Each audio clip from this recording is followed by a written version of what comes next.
this is how I'm doing the hem on my t-shirt.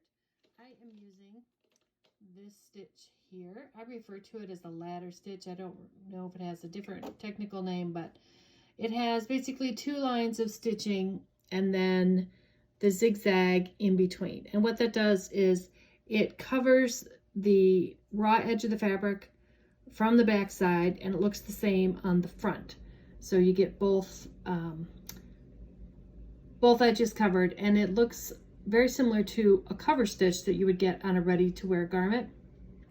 My Husqvarna machine, it uses the A foot, and I adjust it a little bit so that it's not a real small stitch. I go up to a 4.2 because I find if you have smaller stitches on this really stretchy bamboo fabric that's very lightweight, it tends to catch and wrinkle very easily.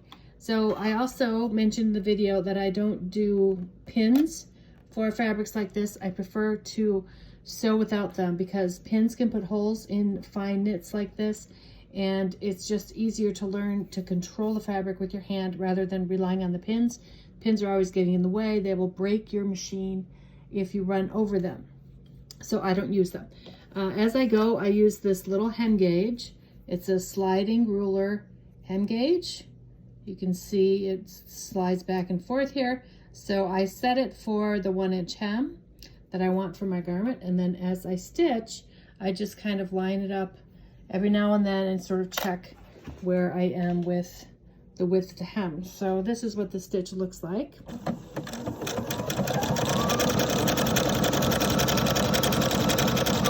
So as I sew, I'm lining up the fabric with the inside part of the presser foot here.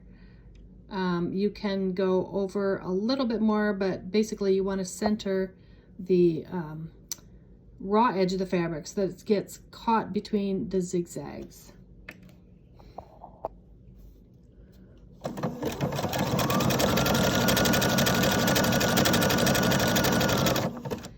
And this is what it looks like when it's finished. Very similar to a cover stitch. That's the back side, and this is the front side. So it needs a little pressing, but there you have it. That's the hem.